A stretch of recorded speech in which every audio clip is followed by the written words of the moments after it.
ধামরাইতে যখন কেউ কোনো মিছিল করে নাই, মিটিং করে নাই, যখন সে তার ব্যবসা নিয়ে ব্যস্ত ছিল, তখন আমি মুরাদ আমার গার্মেন্ট শিল্পকে বন্ধ করে দিয়েছে এই পতিত আওয়ামী লীগ সরকারের সর্বশেষ যিনি ঢাকার পুলিশ কমিশনার ছিলেন হাবিব 13-14 সালে আমার ফ্যাক্টরি মিল ফ্যাক্টরি বন্ধ করে তালা দিয়ে তারা ওই দিন আমার ফ্যাক্টরিকে নৈরাজ্য সৃষ্টি করে বন্ধ করে দিয়ে আমার বাবাকে পরের দিন গ্রেফতার করেছে। আমি কখনো কোনোদিন আওয়ামী লীগের সাথে আঘাত করে আমি কোনোদিন রাজনীতি করি নাই।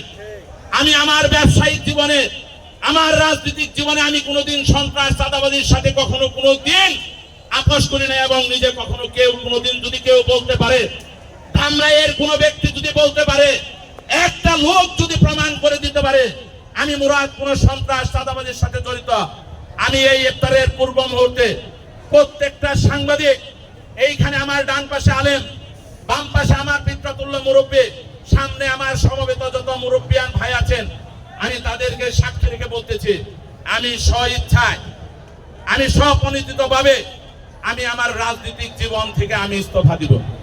এবং যারা নাকি এই ব্যাপারে বারবার বলতেছেন, যুবদলের নাম আনতেছেন, তাদেরকে আমি বলবো আমাকে নিয়ে বেশি ঘাটাঘাটি করবেন না, যুবদলকে নিয়ে বেশি ঘাটাঘাটি করবেন না। আপনি তো সেই ব্যক্তি যিনি একজন খুনি, আপনার পিছনে খুনির দাগ আছে, আপনি তার বাপের নিজের বাপেরকে বাপ খুন করেছেন। এই ব্যাপারে আমি কোনো কথা বলতে চাই না। যখন বাংলাদেশের কোন নেতা কর্মী ঘরের ভিতরে ঘুমাইতে পারেন নাই, তখন অনেকেই আওয়ামী লীগের সাথে আঘাত করে তারা ব্যবসা বাণিজ্য জড়িত করেছে, তারা ব্যবসায়িক ভাবে লাভবান হয়েছে, কোটি কোটি টাকার মালিক হয়েছে। ধামরাইয়ের পৌরসভা নির্বাচনকে কেন্দ্র করে অনেকেই তারা মার্কেটকে বুঝে নিয়েছে, পৌরসভার জায়গার উপরে তারা লিজ দিয়ে তারা মার্কেট করেছে। আমি তাদেরকে বলতে চাই, যখন কোন নেতা কর্মী ঘুমাইতে পারে না, তখন আপনি কিভাবে আওয়ামী লীগের সাথে আঘাত করে ওই মার্কেটটি লিজ দিলেন? আমি সব কথা বলতে চাই না।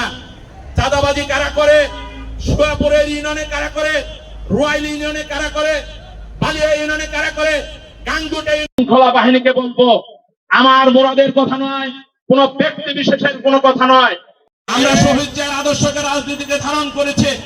আমরা আমাদের মা আমাদের নেত্রী দেশ নেত্রী বেগম খালেদা জিয়ার নেতৃত্বে আন্দোলন করেছি, সংগ্রাম করেছি, এখনো আমরা তাদেরকে প্রতিহত করেছি। আমি বিশ্বাস করি ধামরাইতে যদি কেউ কোন রকমের অপরাজনীতি করার চেষ্টা করেন, কথাটা মনে রাখবেন, আমি মুরাদ একদিনে সৃষ্টি হই নাই। আমি ছাত্র দল করেছি দীর্ঘদিন, আমি যুব দল করি দীর্ঘদিন। ইনশাআল্লাহ আমার এই পদের পিছনে কখনো কোনোদিন লোভ লালসা ছিল না।